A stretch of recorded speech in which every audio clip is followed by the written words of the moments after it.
David Attenborough. I know. Well, here's the tale. Tennis is widely known to be a French sport. It dates back to the 12th century when people used handmade balls, and it was then called tennis, which is the verb to hold in French. And people used some pretty wacky material to make the balls with: cork, wool, chalk, animal fur, and even human hair. A few centuries on, Germany got dead into the tennis too, but wanted to make a few modifications to the ball to make it a bit more effective. Around this time, an American chemist had just created something called vulcanized rubber. Out of that, people started developing air-filled rubber balls, which were properly bouncy, but either red or grey in colour. These were manufactured in Melton Mowbray. That's right, the home of the pork pie. One problem, the balls kept on breaking on impacts with the racket. The call of "new balls please" seemingly coming over every other point. Step forward English lawyer and tennis enthusiast John Moyer Heathcote, who suggested balls be covered in flannel to stop them from degrading.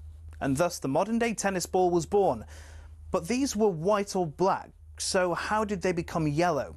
Well, in 1967, the controller of BBC Two, one Sir David Attenborough, decided the corporation should show Wimbledon on colour TV. He got his wish, and it was wide into people's homes across the country. The only sticking point: the white balls were nearly impossible to see on the screen. So the International Tennis Federation, sensing an opportunity, started developing a new ball that would be visible even without the need for 4K LED displays.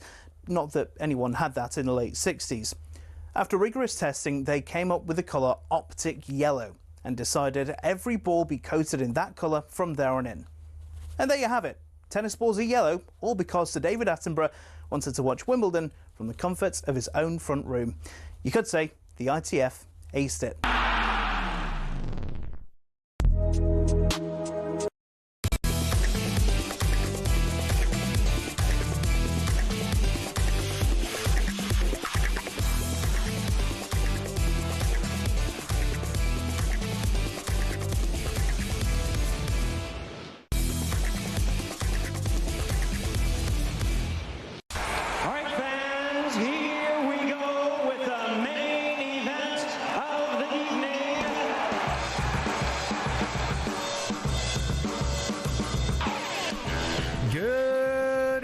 Welcome to the Sports Bar on talkSPORT. I'm Jamie O'Hara and I'm joined by the legend. It's Jermaine Pennant alongside me. The Lionesses made history yesterday by retaining the Women's European Championship by beating Spain on penalties. Groundbreaking moment in women's football for this country. Sarina Wiegman has won her third consecutive Women's European Championship. Should she be managing in the Premier League next? Do you think she could cut it as a Premier League manager? 03 717 22 3344. Rory Jennings got himself in big trouble again, like he always does. He said it's embarrassing for adults to be wearing football shirts out in public. Do you agree with him? 03 717 22 3344. We'll talk about Arsenal as well. Who's going to win the league? Loads to go at. Get involved. We can't do the show without you. 03 717 22 3344.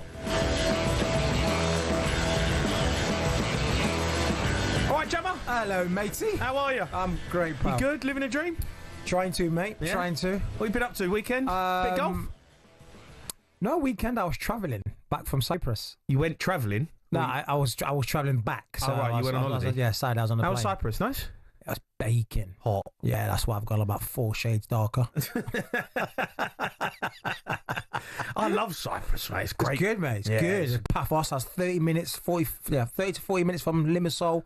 Yeah, Limassol's lovely. Yeah. Namasa Beach. Oh, that's it, mate. I'm going to Mykonos next week. I can't wait. Oh, yeah. Oh, hey, big boy. Hey, big pockets there, lad. Hey. Breaking the piggy bank, mate. Breaking the piggy bank. Mykonos is not for the cheap, I tell you. Yeah, I've never been. No, it's not. No, have I? Because we're both skinned. Even my place now. Oh, dear. But listen, look, loads to go. We've got to talk about Lionesses, mate. You watched the game. Of course. Fair play to them. Incredible, achievement again. Sarina Wiegman, unbelievable.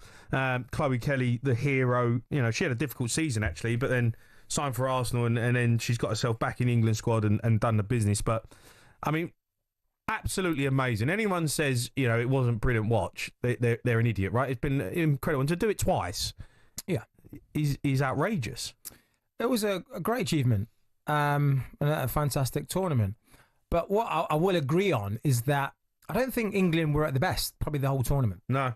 They could have gone out twice, but, luck was on their side. Both penalties. You say it was luck? Well, if you look at the penalty situation with Sweden had no rights really to go out. They should have put... come on, if you watch that, England were hanging on a thread, and it was a bit of luck that we got through. Yeah. In that game. Went on penalties against Spain. We wasn't at our best, but it's tournament football. How many times have we seen teams go 90 minutes, win on penalties? We saw Portugal do it. Sometimes in tournament football, you don't have to be the best. You just have to get the job done some way, somehow. And that's what England did. Yeah. They was gritty. They dug deep. Every player in that squad played a part, a massive part, especially the subs, especially Chloe Kelly. Jermaine. She was brilliant. Had massive impacts.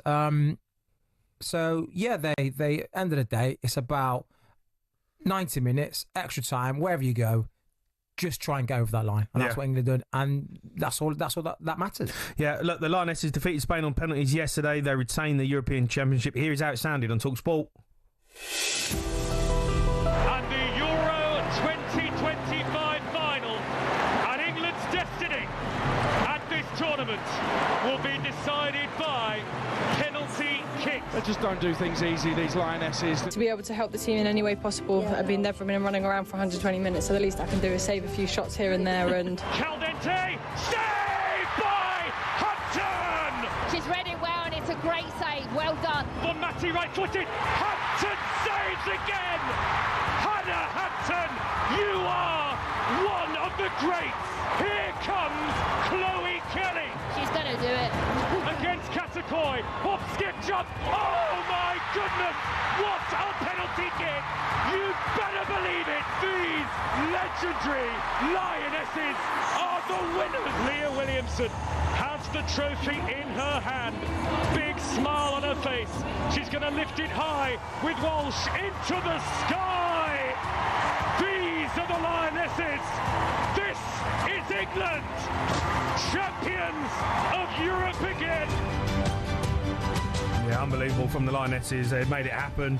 Unbelievable from Serena Wiegmann as well, Jammer. And I was thinking about it and having a conversation with a few people and saying, do you think that Serena Wiegmann, she's basically completed football at women's level. All right, the World Cup is one that she might want to get her hands on. She come very close to it, but she's basically done unbelievable. She's won 3 Euros on the bounce, which is just ridiculous. Right? 1 with the Netherlands, 2 with England. Do you believe that she could manage in the Premier League?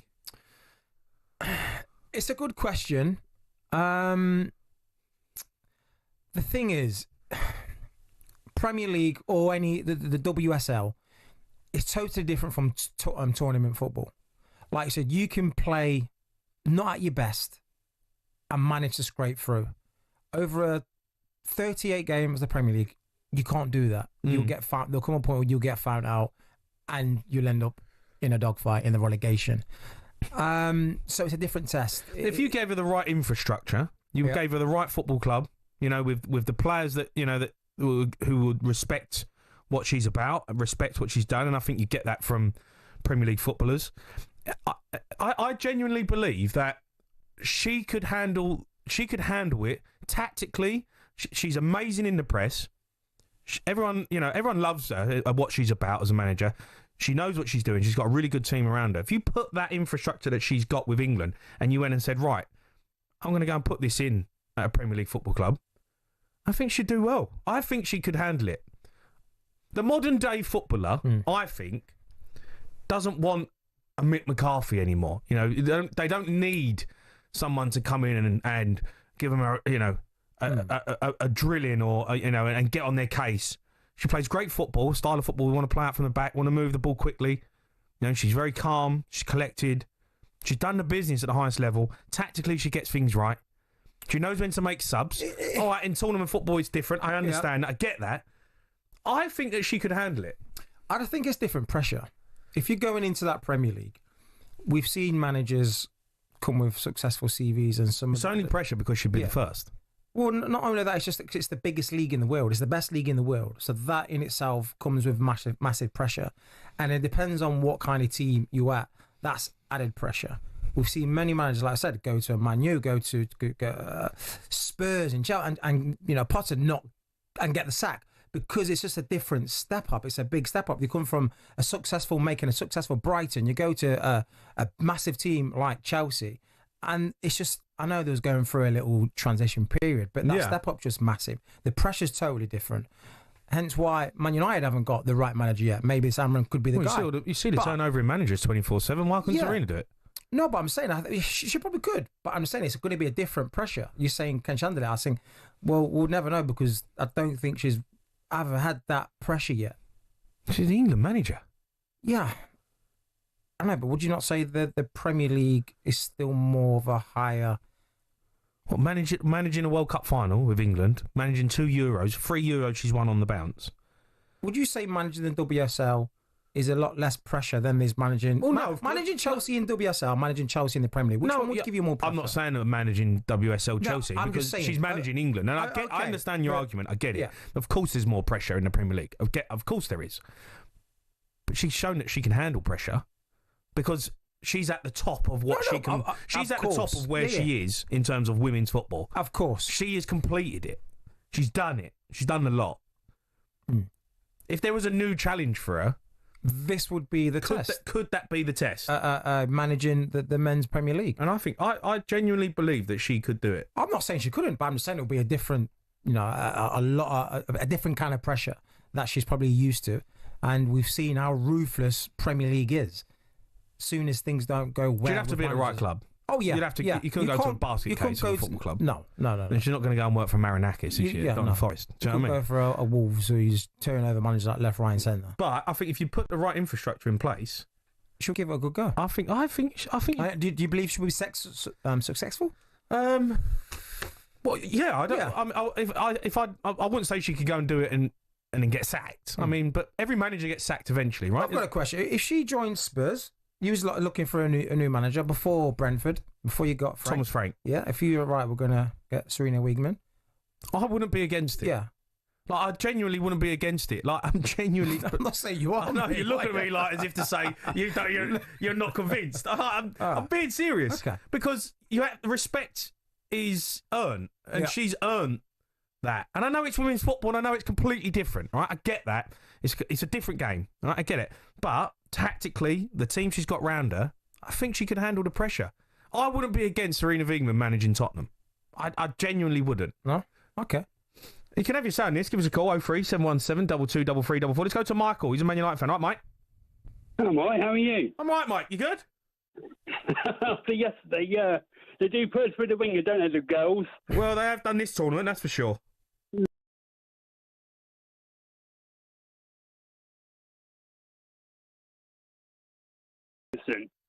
She's tactically adaptable, makes substitutions, and yeah, we've had a bit of luck, but then Fergie had a lot of luck. I think you should give her. I would even sack her. I would even get rid of Tuchel and see if she could do it with the men, because the men, for some reason, even though we do have the best league, for some reason I can't understand why we've not won a World Cup yet. The under-21s have done it, Euros. The women have done Euros. Why can't we? What do you mean? We've had the players, and somehow we just crumble, don't we? When we go to I think it's more the look. We've had two fantastic opportunities to win. A major Gareth trophy. Southgate wasn't good enough to get us over the line. But it wasn't. Yeah, that's it. We didn't have the man to get us over the line. Yes, it's all good having the players, but sometimes you need the man to help you cross that line. Now, if you told me Serena Wiegman is going to take over the men's national team, I'll be more with that than accepting the Premier League. I think because she knows how to do international football down to a T. Well, you look at Emma Hayes. I think she'd be more equipped to do the Premier League. Yeah, but she's a manager of... Yeah, I agree with you. I know she is, but she's a manager in America. Yeah, I know, but if she, if there was a chance that she could do it as well. Yeah, of course. So I think if you're going to put two managers in there, you would say if they were the best shout. They would be the two best shouts. I just look at Serena Wiegman and think, what's next? All right, you might try and win the World Cup. You might try and get that over the line, but I just don't know if that's a step that potentially she could take. And I'd wonder how people would react to it if it did happen. If she had the right setup. Yeah, I couldn't see her going to people say, "Oh, she's got to go and do it in League One." She couldn't do it in League One.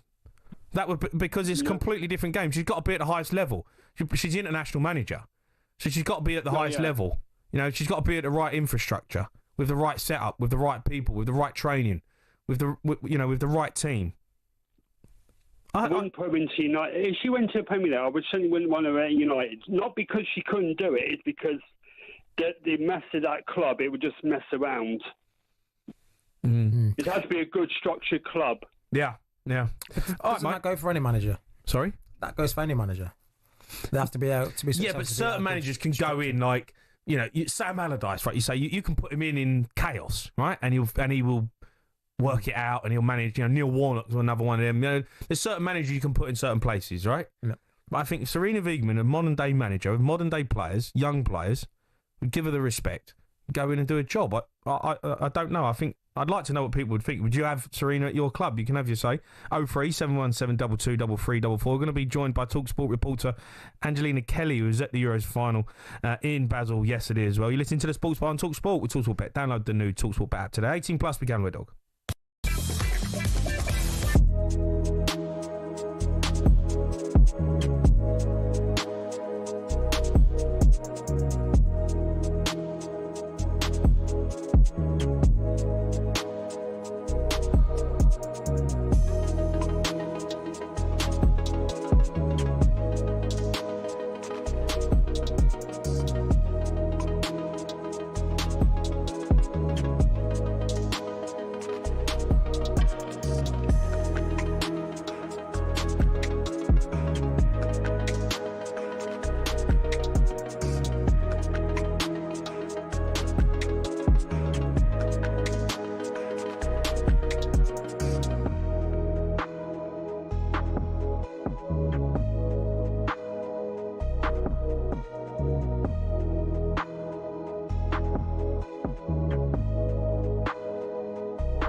You're listening to the record-breaking Sports Bar on talkSPORT. Me, Jamie O'Hara and Jermaine Pennant. Still to come. Is it embarrassing for adults to be wearing football shirts out in public? Rory Jennings has took some stick for it. We're going to have that debate at 11:03 717 223344. But first, we'll be hearing from talkSPORT reporter Angelina Kelly, who was in Basel yesterday, witnessing this historic moment. Kelly from 12 yards to make England champions again against Katakoi. Off skip jump. Oh my goodness! What a penalty kick! You better believe it! Football is coming home again. These legendary Lionesses are the winners of Euro 2025, and once again, Chloe Kelly is the hero. Yeah, the Women's Euros champions. They've done it. Unbelievable scenes yesterday. Angelina Kelly was there. She's with us now, right, Angelina? I'm all good. How are you guys? Yeah, we're good. Thank you. Good. Look, amazing achievement again. Serena Wiegmann, incredible job she's done. But we weren't at our best in this tournament, but we got it over the line. Yeah, definitely. I mean, at the end of the day, speaking to fans, they said, although it wasn't the prettiest of tournaments, shall we say, the main thing was that they got the job done. And it's a huge moment, not only for England to win the first trophy on foreign soil, but to defend the trophy against an excellent Spain side who have got the talent, their backstory, everything that they've been through. And also they've got 2 back-to-back Ballon d'Or winners in their side that were in that starting 11. So to get one over on Spain is absolutely huge. Don't know if it's the greatest, you could say, is it the greatest ever performance? It's a different kind of performance, but in terms of achievements, it's absolutely unparalleled. And there were so many moments. I mean, I only joined the talkSPORT team for the semi-finals, but speaking to them out there, having to sit next to Adrian Durham and his nerves, I'm telling you, it was absolutely crazy. And every moment that you think, this is it, we're going home, this is it, they just pulled it out the bag. Angela, we're going to talk about 2 of the heroes, which is Chloe Kelly. But Jess Carter, I think we need to maybe give her a little bit of a mention because she had a little torrid time. She didn't have a great game against France. Came with a lot of abuse online and socials, and that's not easy to take. But then to be given the nod in the final, after all that, get your head in the right place, and I thought she played fantastic. And you've got to give her a lot of credit. Oh, 100%. I mean, when Jess Carter came out with the statement, my heart absolutely broke for her. I mean, when you look at that situation, I mean, you get it. People get it on all different levels. Me, myself, on a very, very, very minimal scale, as a woman of colour working in the sporting industry, you get racial abuse. It happens. And it's terrible that you actually have to sit there and say that it does happen so openly. So to be a professional footballer, I can't even imagine what she has been going through. And I think to speak out about it, like you say, to go through what she went through, whatever decision was made that she didn't start, in the semi-final, that's, whatever decision that was. But like you say, to come on in that final and to not just have a good game, but to absolutely smash it out of the park. I thought she was absolutely fantastic. She left it all on the pitch that day.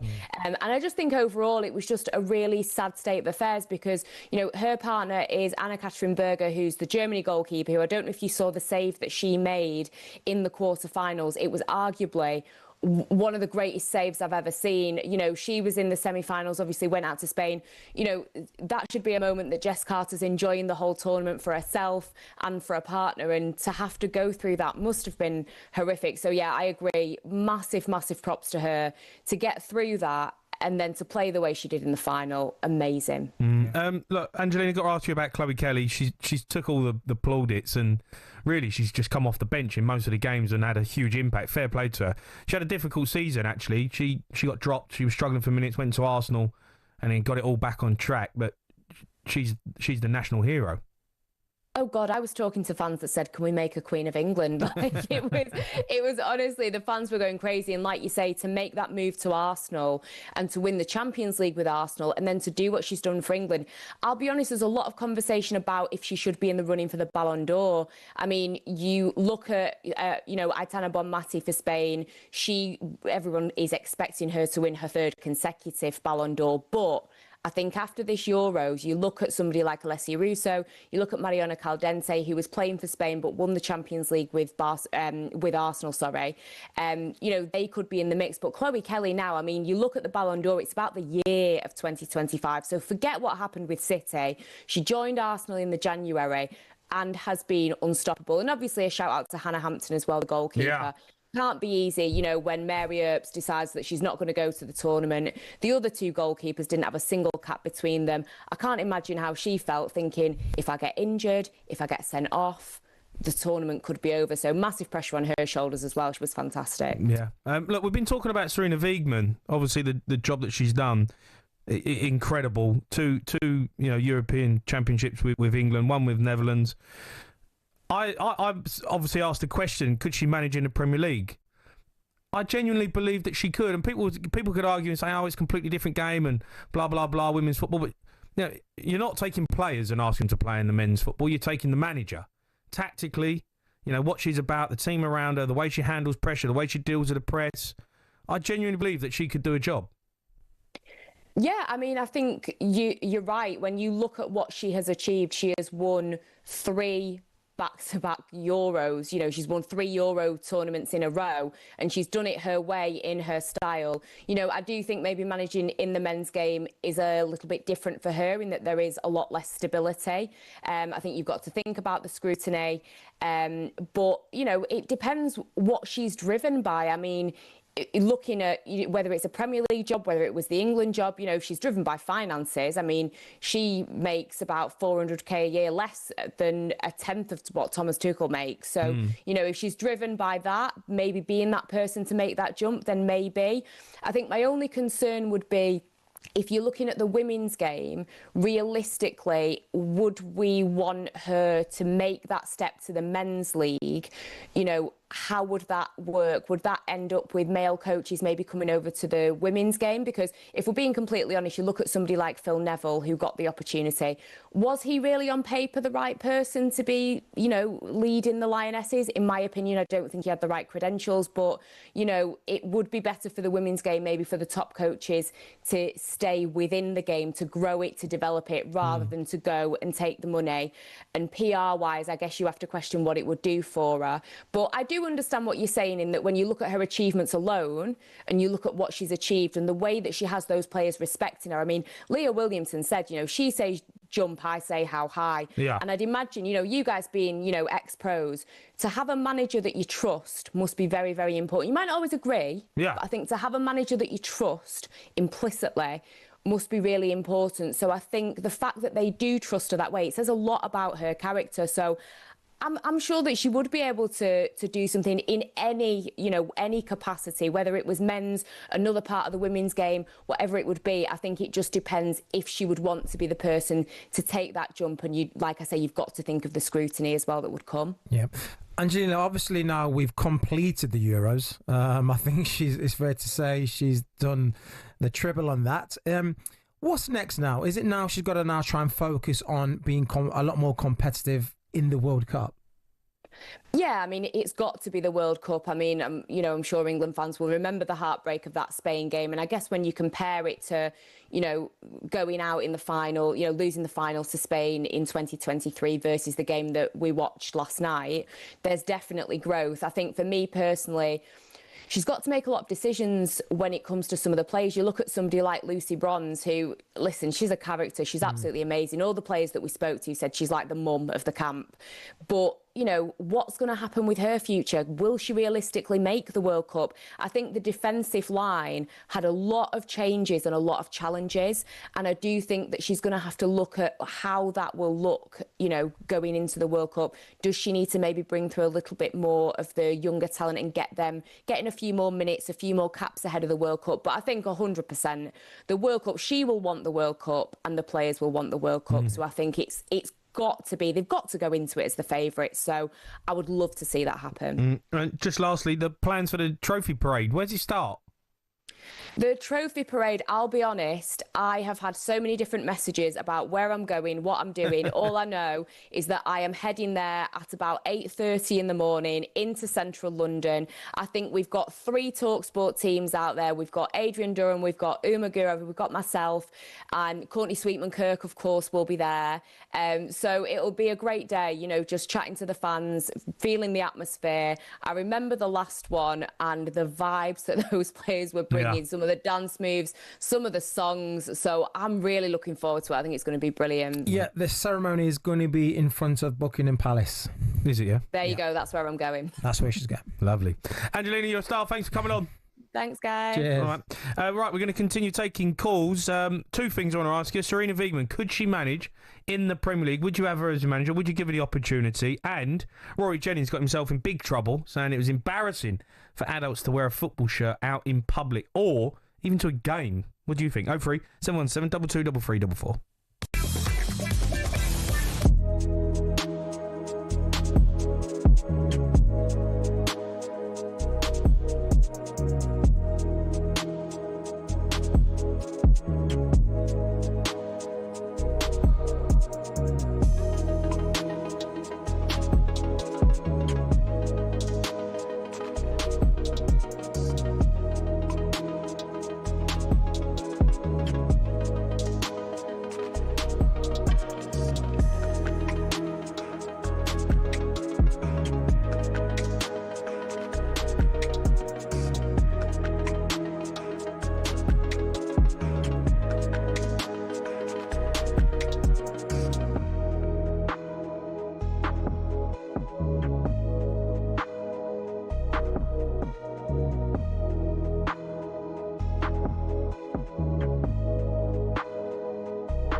Jammer? Absolutely not. No? Absolutely not. No, I love a bit of it. Bit of Ibiza. I don't class it as Ibiza. This is some German, some Yeah, this is German warehouse music.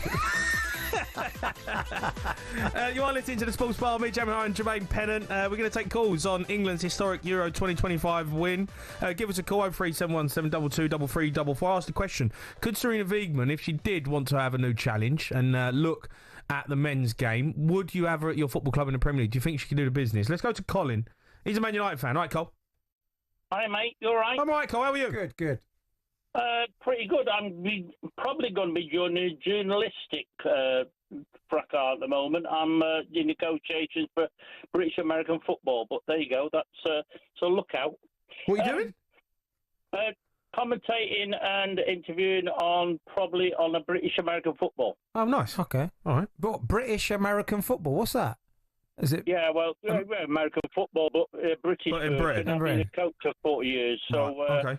yeah, I'm looking at doing that. We But anyway, we probably won't phone you, Cole. I'll be honest. Oh, you knows. And we probably won't have it on here either. First of all, fantastic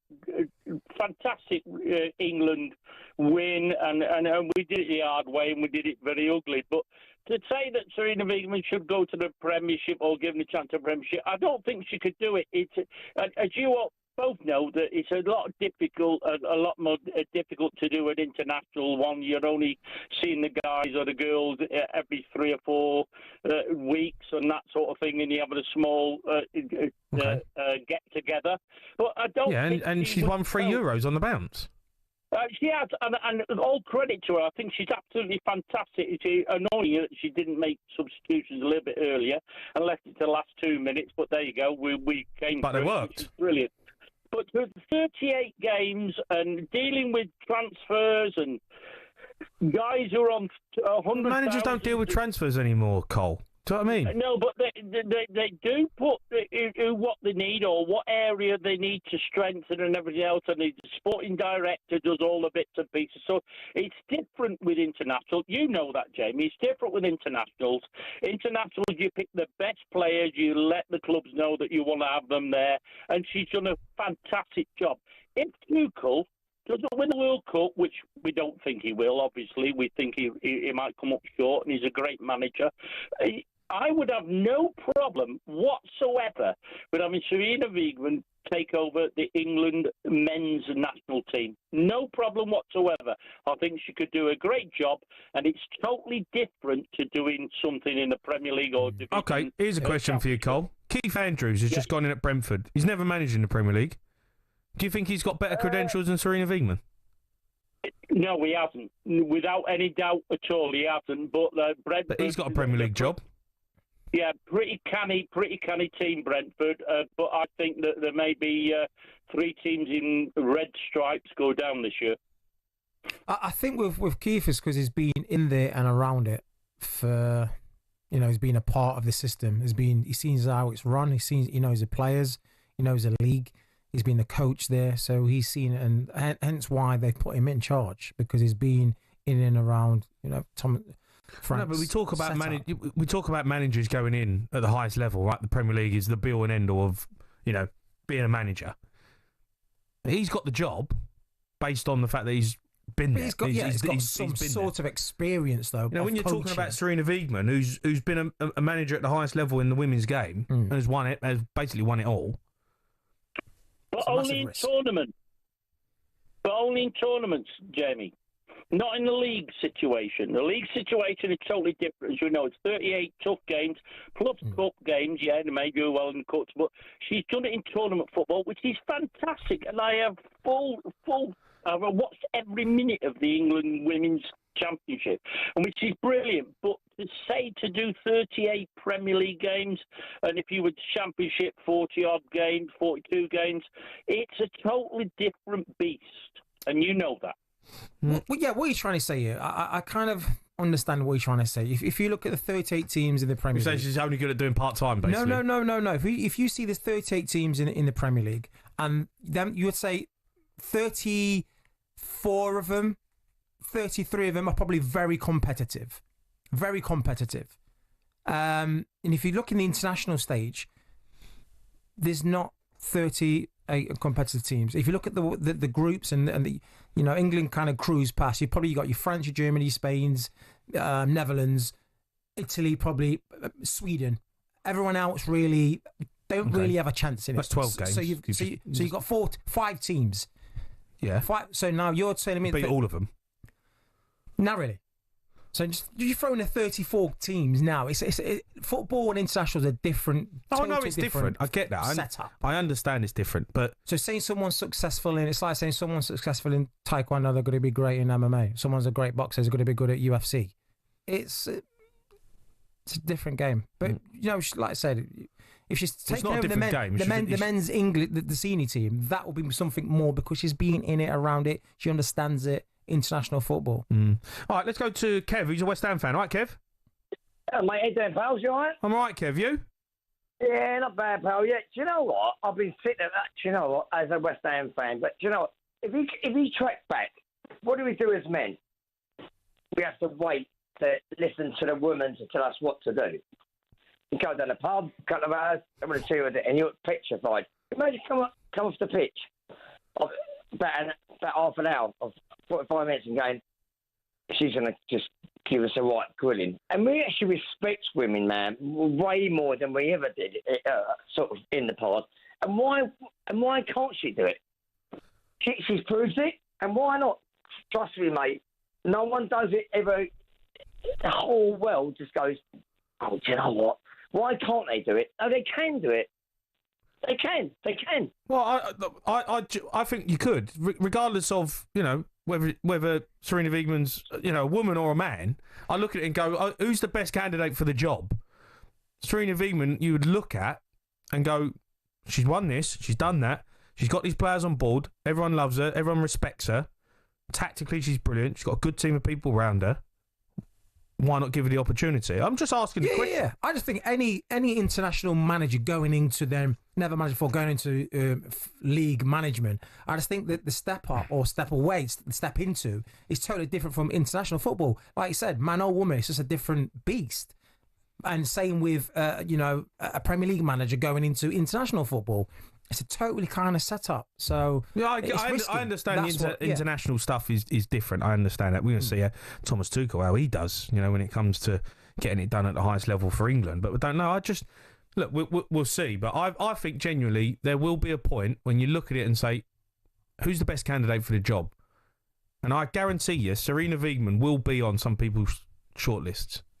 It's just whether she would want to do that, whether she wants. I mean, Angelina made a good point. You want to keep the best managers in the women's game. Yeah. I get that as well. And she is one of the best in the world. Her and Emma Hayes are definitely up there. You can have that say, though, 03717 223344 as well. We're going to play you this because Rory Jennings come out with this on Saturday's kickoff show. To be totally honest with you, I don't understand why anyone over the age of about 12 is wearing a football kit at any point in their life anyway. This isn't about what name you have on the back. This is about the choice of top that you're choosing to wear as you leave your house. Like, that is outrageous. If you support your football team, if you're passionate about your football team, you can't blame a fully grown adult for wanting to wear that shirt with pride. I massively do. I think it's a weird way to feel that that's how you have to show your support for it. You don't have to. No, it's a weird way that you feel that's how you have to do it. So that's how you commit. You've never worn a Chelsea shirt in your adult life. You're telling me that? I've played football in one. No. You've never worn it to a game or casually? I've never worn it in public. I've never worn it out. I've never worn it on the tube. I've never worn it to work. I've never worn it anywhere social. Are you ashamed of being a Chelsea fan? No, it's not about that. I've demonstrated my love of Chelsea in many ways, primarily by following my team home, away and abroad. Going to Japan to watch Chelsea play would be a way. Going to America to watch Chelsea play would be a way that I've demonstrated my love of Chelsea. I would do that with a pin badge, generally in the top collar of a polo shirt. I've got no intention of ever playing fancy dress. It was Rory Jennings speaking on Saturday. Now, it caused a bit of a storm on social media. I saw this and I was like, oh, Rory, what are you doing? What are you talking about? You can't tell people that they can't wear their team's football shirt when they want to go and watch their football team. No, it's part of a uniform. As you're going to support your team, it's your team's kit, your unit. It's like the ID. It's like going to work and you've got a certain attire that you have to wear to work. it's part of, the setup. So you putting on your team's jersey, they're playing in this. Yeah. These are adult men as well playing in this. So you're going there to. But they are playing in it. Yeah, but you're going there to support them. It's your outfit. Yeah, that's your outfit. Do you find people a bit weird though? Do you find it strange? And say they wasn't going to watch the game. They're just out wearing the football shirt. That's your age. Then you're questioning it. Yeah, you're questioning wearing it. Just walking around the street and you've got a XY top on. But if you're going to a football match, that's the uniform of your team. Yeah. That is totally acceptable. You're going in the you don't want to be going in the stands with a shirt and tie and bomber. You want to wear. You want to represent the club, the colours and that. When you're standing in the crowd, you want to have the colours on. That's totally fine. Yeah. I just think it's what would he would like to see is 80,000 people all in plain clothed. Yeah, basically that's what he said. Yeah. Which is a little bit ridiculous. He called it fancy dress. I hear what he's saying. And I heard him earlier with Natalie Sawyer, and he was trying to back down a little bit. Trying to go, bless beep, him. Beep, yeah, he had the old reverse on. You got to double down on your statement because he took some stick. But I want to. The question is it a bit weird wearing football shirts outside of football? Again, that boils down to age. I wouldn't wear, this season's Tottenham shirt. Do you know what I mean? I wouldn't go with I don't think you'd wear it anyway. But, it wouldn't fit, for one, but I would wear an old Tottenham shirt, like a vintage Tottenham shirt. Like an old Holston Pills shirt. Or what, going down the street? Oh, if I was going out to watch Spurs play, I was going down the pub with my mate. Spurs were in a semi-final. Well, I wasn't going to the game. I'd go and wear it. Or if I was going out with my kids or whatever and I had an old vintage Tottenham shirt. I'd wear that. I wouldn't wear a new one. I wouldn't go and buy a new Tottenham shirt. I wouldn't. I don't go out and buy. Probably get given. But if I was going to any Liverpool game, if I was going to any Liverpool game, I'm putting on a Liverpool top, a Liverpool shirt, depending on what I'm doing. If I'm working, then obviously I've got to wear whatever. Doing. Well, you'd wear the new but one. If I was I'm a fan. But if I'm going in the stands with a bunch of mates, we're going to the Wembley or whatever. I'm putting on a Liverpool shirt, a t-shirt, football top, and I'm celebrating with my friends, with the rest of the fans. You won't catch me in a Liverpool top going Nando's or walking down the high street doing a bit of shopping in a Liverpool top. No, no. If I had a little one. And he was 12 or maybe 13. Well, that's what he 14, said. He said anyone over 12, then yeah, but he's saying wearing a football top at all stands in public in games is no, that's balmy. That's bizarre. Yeah.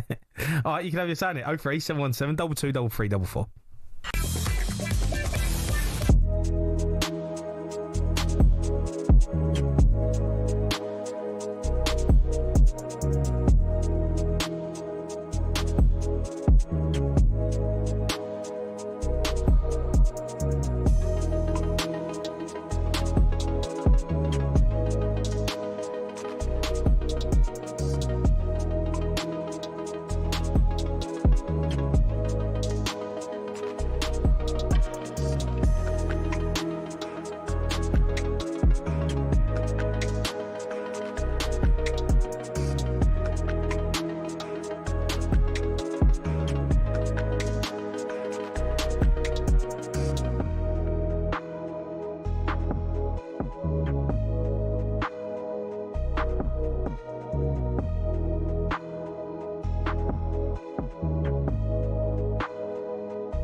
SportsBar on talkSPORT. Me, Jamie O'Hara and Jermaine Pennant. We're taking calls. Is it embarrassing for adults to wear football shirts out in public? 03 717 22 33 Can we go to Callum? He's a Liverpool fan. Can we get Cal?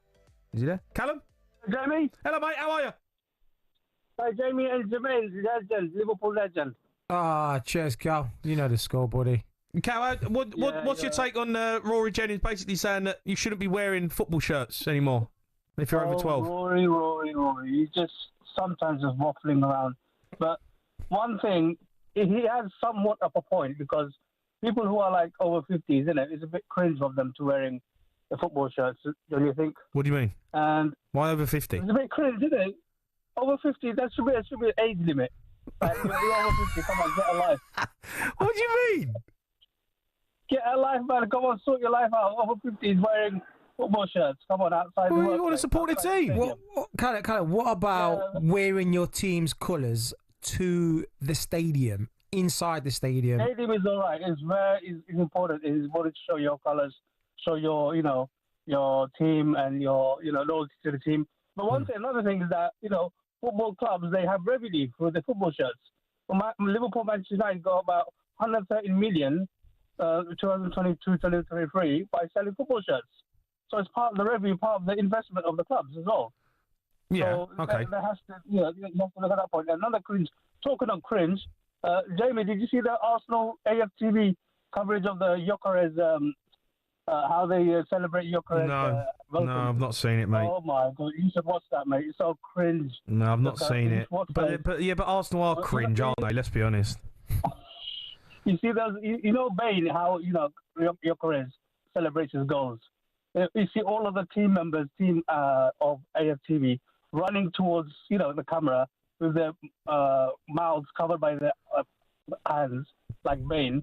Oh my God! Hey, Cal, here's a question for you, right? You're a Liverpool fan. Where do you live, Cal? Yeah. Probably London. I live in Dagenham, mate. Yeah, of course you do. No Liverpool fans live in Liverpool. Yeah. Okay, so if you're up in Liverpool, right, you're going out, you're not going to the game, but you're up in Liverpool for the weekend. You're a Liverpool fan. You what? You've got a big game coming up. You're not going to the game. You went out in Liverpool won. You wanted to get a few drinks, have a watch. I went to the trophy celebration. I might tell you. Right, yeah, but not the trophy celebration. That's different. I'm just talking about on a normal Saturday. You're out in Liverpool won. You're telling me you wouldn't wear a Liverpool shirt because you think it's in cringe? Of course I would, because I'm not over 50, innit? That's why. Right. Well, all right. Well, how old are you? About 45. So you got 5 years of wearing shirts. So in 5 years, that's it. You're knocking it on the head. You're selling the shirts. I'm really old as you, innit? Well, no, you're 45. What difference does it make if you're 45 or 50? You're a grown man. You have to come on. As you could wear lapels, wear something else, wear like a cap, or like a big, full kit. But it's all right when you're 45. Yeah, it's all right. Just then, belly's not coming out. Talking absolute waffle. Come on. You're talking garbage.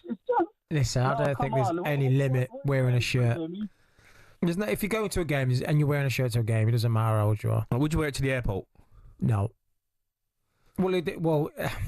See, fans who are travelling to the airport to the game. No. You just go on holiday. You go on Ibiza. Absolutely not. You won't wear it. No football shirt. Why am I wearing why am I wearing a football shirt to go on holiday? I'm not going to watch football. No. All right, so that stays at home. But you're a Liverpool fan. Yes, I know. I don't need to take a jersey and wear it to the airport. You'd wear a Michael Jordan shirt. I wouldn't, buddy. No? Trainers, socks, maybe. Nike, you win. But no, see. Definitely seen you in a Michael Jordan shirt. You haven't? No? Might have been no, you haven't. You've seen him in a basketball shirt back in the day. Yeah. Yeah, I was in mid-20s, wasn't I? It's all right. Yeah. It's all right to wear an NBA jersey. Yeah. You can't wear a Liverpool jersey. Yeah, NBA jersey. Let's go to Neil. He's an Arsenal fan. Neil? Oh, yeah.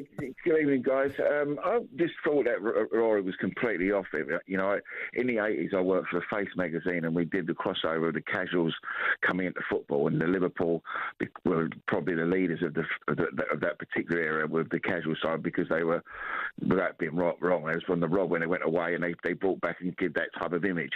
And I find Rory more embarrassing as a quasi-hooligan.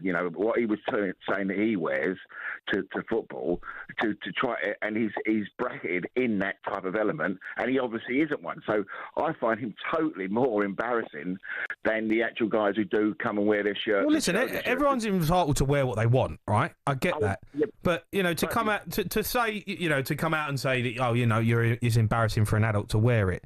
And... The one thing is, though, Jamie, is that his thing is just as much a uniform as the club as the shirt.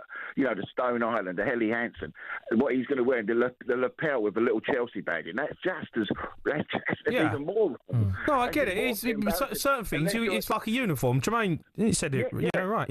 I'm going Oasis. I'm going Oasis on Wednesday. Probably we're going to wear a bucket hat, and a Stone Island jacket. Yeah.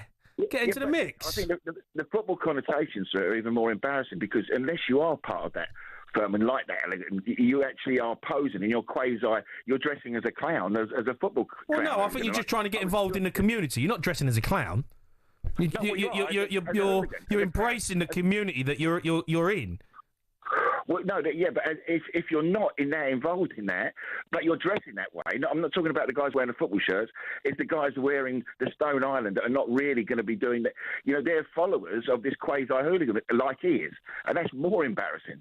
Yeah, I understand. Totally more embarrassing. No, I understand what you're saying. I see where you're coming from, but like I touched on, I think going to any sport, it's the apparel, it's the uniform. You don't go skiing and wear jeans and a snapback cap. It's the uniform of that. Well, you're going to get wet though if you wear that. Well, I'm just saying, but it's the uniform, isn't it? It's what you wear. You're not going to wear jeans on the slopes, are you? I know. Okay, you don't go to watch, Spurs or Liverpool in a ski outfit. Yeah. Yeah, you don't actually. It depends. Depends where you are, mate. If you're in Sweden or something like that, I think it's cold. It's absolutely blue. Little ski jacket on. Yeah. Getting goggles out as well, mate. Let's go to Andy's a Leeds fan. Andy. Evening, gents. You all right? I'm all right, mate. How are you? Yeah, I'm sound, mate. Last time Jamie talked to you, remember I was the electrolyte substitute on the holiday chat that we had a few weeks back. Oh yeah, go on. Yeah, I remember. That was a great one. Yeah. Anyway, so for me, the old I agree with Rory. Kids wearing football shirts, fine, brilliant. But then I say, if adults are going to the football game, fine, wear the football shirt, but just not if you're not at a football game. I see friends of mine on social media wearing Leeds shirts or whatever shirts on holiday in Las Vegas or on holiday in Tenerife or Spain. What's wrong with that? I just think that's embarrassing.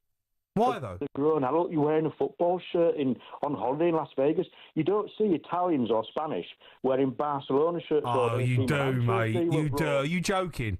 I've seen loads of people wearing Roma shirts and.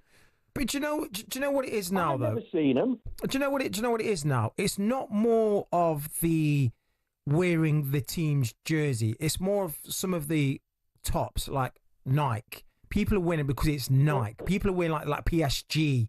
You'll see them wearing the PSG top. Yeah, that's a fashion brand. Because it's more of a fashion thing. But I do see more British fans, let's say Rangers, Celtic, in the English. We're predominant as British. We wear football shirts abroad when there's no games going on. Don't you think? I agree. I think that they wear it to showcase where they're from, where they support. Look, we're English, we're in town, and I'm a Leeds. Leeds. Yeah.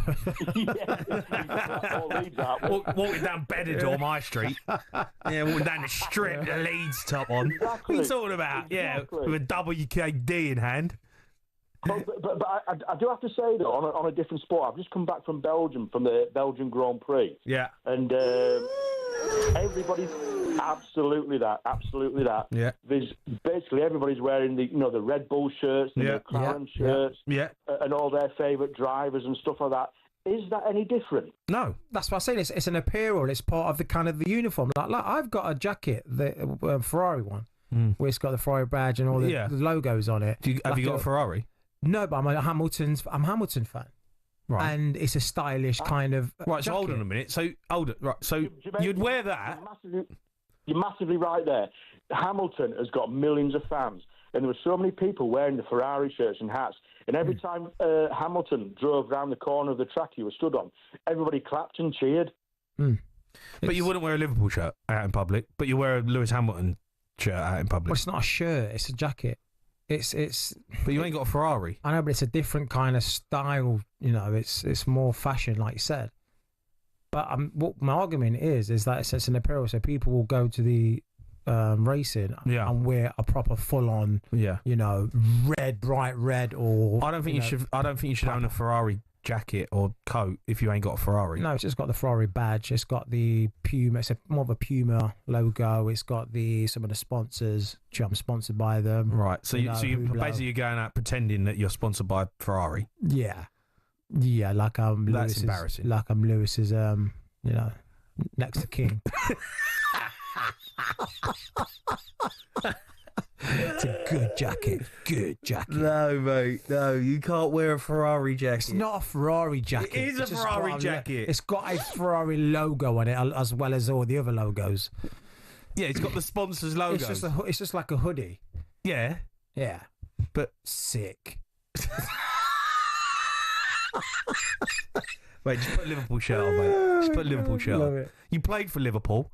No. You played in the Champions League for Liverpool. You can wear a Liverpool shirt wherever you want, and no one can say nothing. Yeah, but I'm not going to do that. You haven't raced for a Ferrari. No, but I had one back in the day. Is that the one you left in Spain? No, Liverpool. All right, keep your calls coming in. Have your say on this. Should you be entitled to wear a football shirt wherever you want? 03 717 22 3344.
Cricket balls are red, baseballs are white, American footballs are brown, and tennis balls are yellow. We don't even think about it really, but the story behind the tennis ball is actually quite interesting, and even involves Sir David Attenborough. I know. Well, here's the tale. Tennis is widely known to be a French sport. It dates back to the 12th century when people used handmade balls, and it was then called tennis, which is the verb to hold in French. And people used some pretty wacky material to make the balls with. Cork, wool, chalk, animal fur, and even human hair. A few centuries on, Germany got dead into the tennis too, but wanted to make a few modifications to the ball to make it a bit more effective. Around this time, an American chemist had just created something called vulcanized rubber. Out of that, people started developing air-filled rubber balls, which were properly bouncy, but either red or grey in colour. These were manufactured in Melton Mowbray. That's right, the home of the pork pie. One problem, the balls kept on breaking on impact with the racket. The call of new balls please seemingly coming over every other point. Step forward English lawyer and tennis enthusiast John Moyer Heathcote, who suggested balls be covered in flannel to stop them from degrading. And thus the modern-day tennis ball was born. But these were white or black, so how did they become yellow? Well, in 1967, the controller of BBC Two, one Sir David Attenborough, decided the corporation should show Wimbledon on colour TV. He got his wish, and it was wide into people's homes across the country. The only sticking point, the white balls were nearly impossible to see on the screen. So the International Tennis Federation, sensing an opportunity, started developing a new ball that would be visible even without the need for 4K LED displays. Not that anyone had that in the late 60s. After rigorous testing, they came up with the colour Optic Yellow and decided every ball be coated in that colour from there on in. And there you have it. Tennis balls are yellow, all because Sir David Attenborough wanted to watch Wimbledon from the comfort of his own front room. You could say the ITF aced it.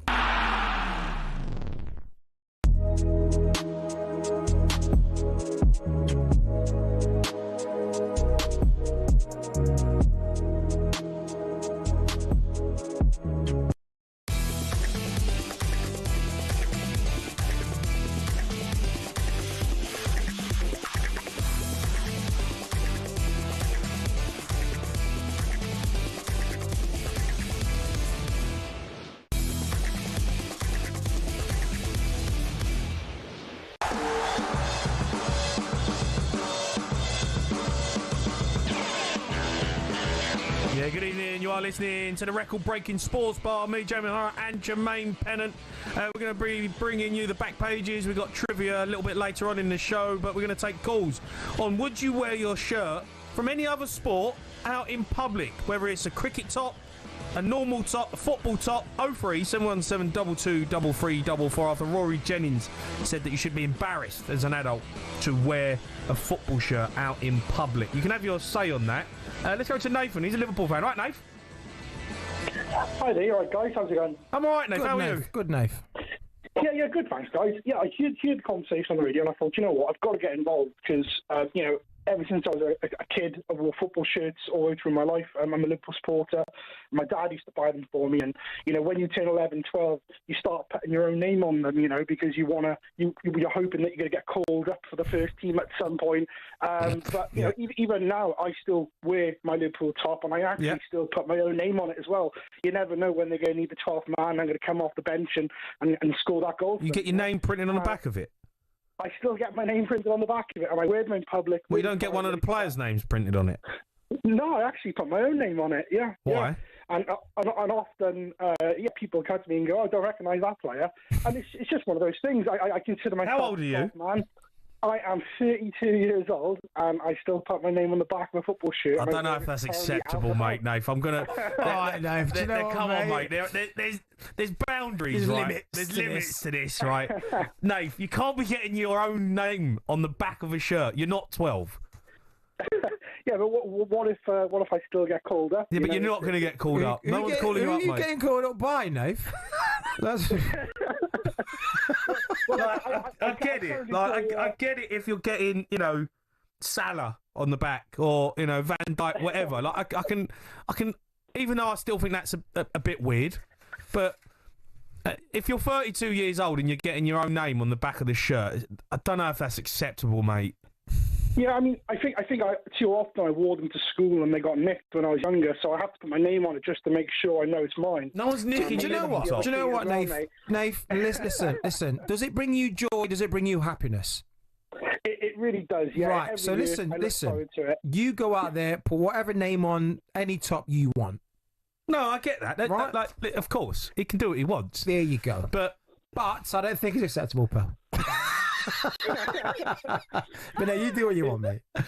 Do you wear it around town? Like you go on holiday, you just have it on? Yeah, I do. I tell you an anecdote as well. I was in Valencia recently. I picked up a top there, and I went on holiday to Tunisia just afterwards. And I was in the souks, and I didn't want to get hassled by the shopkeepers, so I just started saying "hola, hola," and I just pretended to be Spanish because they were trying to speak to me in English. Right. The only problem was that I picked the only shop where the shopkeeper spoke fluent Spanish, so I didn't avoid it. It didn't work. But he did ask me. He said, "Who's that player on the back? Who's that?" Good player. And I said, yeah, that's me. He's a great player. Yeah, really good. Academy player. Good player. One for the future. All right, Nate. Listen, thanks for your call. Let's go to Tim. He's a Man United fan. All right, Tim.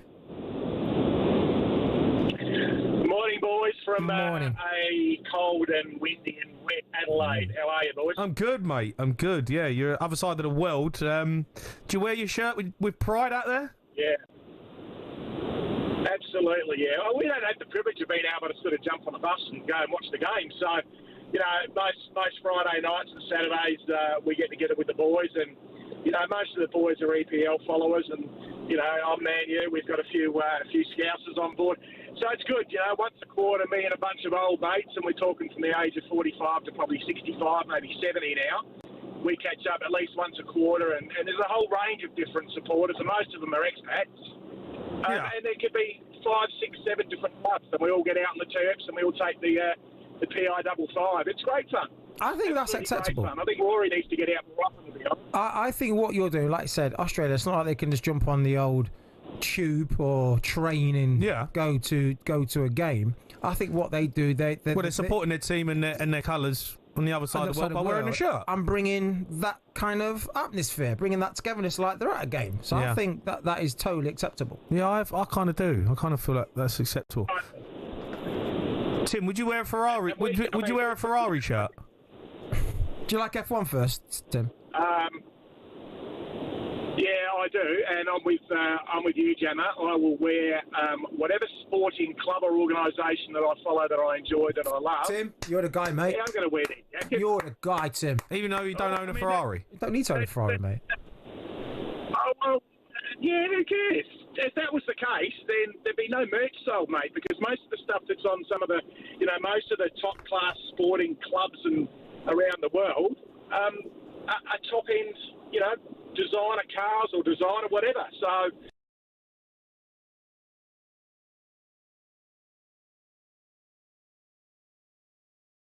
you know, RAV4 wearing a Ferrari jacket, yeah, maybe, but who cares?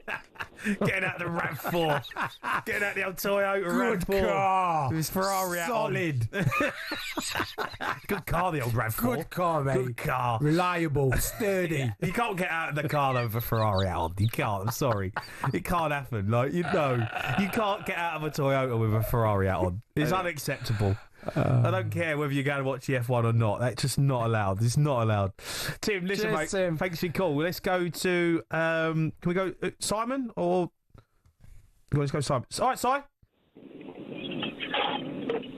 Guys, you okay? Hello, mate. How are you? Good. You phoned us from? Yeah, can you hear me? Yeah, we got you. Indianapolis. You phoned us from? I am. I'm from Indiana. Nice. Well, I'm not originally, obviously. I'm from Manchester, but. All right. So you lied. Yeah. But you're in the United States. You're a Man United fan. Do you wear your shirt out? Yeah. So here's the thing, right? When I go back home and I end up going to a game, I ain't wearing a shirt. I'm going to be wearing Stoney, CP, Adidas Special, etc. I ain't going to the game in a shirt. Right. Over here is a little bit different. In the US, everybody wears licensed apparel and jerseys. Yeah. So over there, if I'm going to the pub to watch a game, all the English guys are all wearing United shirts. However, I draw a line. I'd never wear a current shirt. It's always a retro shirt. Yeah, I think retro shirts are 100%. But the guy. But why if you're over here though, you wear Stone Island? That's a uniform. Yeah, well, it's just a culture thing, I think, as well. It's a uniform base, isn't it? Oh, I'm going to wear a Stoney. I'll wear a Stoney. Yeah. Doesn't that make you look like a bit of an idiot? Well, why does it? It does when I'm over here and no one knows the brand. Yeah, but like, if you're going to watch Man United, you wear the jersey over there, but you won't wear it to a Man United game. Yeah, listen, I'll get destroyed by my pals if I wear United socks to a game. It just doesn't happen. Plus, you got to blend in as well. If you're a true United fan, you never wear the kit. That's what all the 50-50 scarves are for. But why can't you wear like a Stone Island, then underneath that you have like your United shirt? What's the point of that? I'm never going to unzip it. Just unzip it when they score. I think retro shirts. I love a retro shirt. I don't. The old school retro shirts are banging. You get a retro shirt or a bit of Stone Island. But basically, you are wearing a kit though, Si. You are wearing a kit. If you turn up in Manchester, right, and you've got a Stone Island shirt on, and you got the Oasis outfit, decked out, just because you're in Manchester, that's basically a kit. Listen, So here's the thing, criminal, right? You said before that you're going to go to Oasis, you're going to wear a bucket hat. Yeah. This is where I have overstepped the line. I'm going watching them in Chicago next month because I couldn't get tickets for back home. Yeah. I bought a bucket hat, the Oasis Adidas one. I thought it was white. It came sky blue, city colours. Are you going to wear it? Are you going to wear it? Well, only because... No. Are you going to wear a sky blue bucket hat to Oasis? Yes. Oh, you are a disgrace. Disgrace, mate. You're a disgrace. You're a Man United fan. You're going to wear a sky blue bucket hat to Oasis concert. You should be ashamed of yourself. That's unacceptable, Si. But he won't wear his team's jersey. But he won't wear his team shirt to Manchester United. You should be ashamed. Mate, you need to send in a picture to talkSPORT. I want to see you in a sky blue bucket hat. You're going to get absolutely battered. Singing Blue Moon. Just for you. No, I can't believe you're even considering wearing that. You can't wear that. Yeah, you can. You got to draw the line, mate. Simon, it's all right, mate. He's wearing it. He's wearing it in Chicago. He's going to wear a sky blue Oasis hat. Yeah. I'm 4,000 miles away from home. I think I can get away with it. No, you can't get away with that, mate. You can't get away with that. Don't know about that. You should be ashamed of yourself. You're national radio. You're not a proper Man United fan. All right, that's a fair point. Nah, Simon, do it. Still gonna wear it though. Yeah, good lad. That is a joke. That is literally a disgrace. You should be ashamed of yourself. I'm all for it, Simon. No, listen, I'm all for wearing a bucket hat, Oasis, whatever. If it turns up sky blue, there's no way you can wear that. If you're a Man United fan, you can't wear it. You cannot wear that. Can you not? What are you talking about? What? You can't wear a sky blue. It's not a football event. So that means you can never wear anything. I know, but you can never wear anything sky blue just because it's the opposite team. No, you can't. I don't wear red. What? I don't wear red. That's because you're a loser. What do you... What do you mean? I don't wear red. That's pathetic. I never wear it. One, I don't like the colour anyway, but I just wouldn't wear red. So you've got nothing red. There's nothing red in my wardrobe. Nothing. I'd never wear red. That is what? Because of Arsenal? Well, but Arsenal and the fact I just don't like the colour. But I just wouldn't wear it. And I certainly wouldn't wear it. If I was a Man United fan, I wouldn't wear a sky blue hat with Oasis on it. My favourite colour is an Oasis gig. My favourite colour is blue and it's Everton. Right. Red. Would you wear a sky blue bucket hat? If it was decent, yeah. To Oasis? You're basically saying, I'm a Man City fan for the night. Listen. That's what you're saying. If sky blue and it looks good on me, it's good fit, I'm looking good, I'm banging on that sky blue hat. And if I feel like it, I will sing Blue Moon with them. All right? I'll be with Noel and Liam and singing Blue Moon all the way.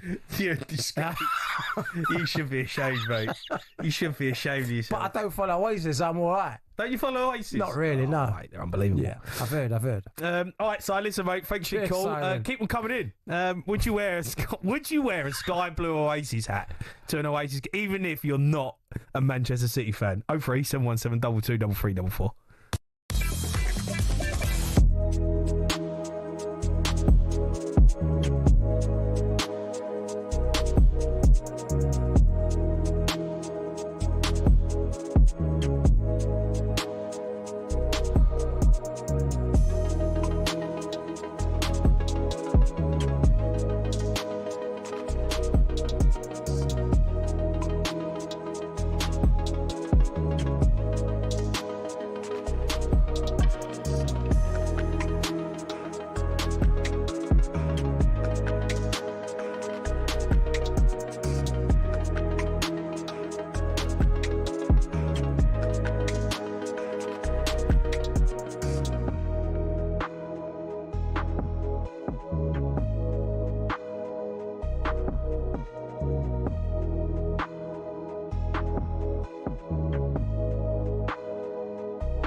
You are listening to the Sports Bar on talkSPORT. Me, Jamie O'Hara and Jermaine Pennant. We're continuing your calls, whether you can wear sporting clothing out and about in public.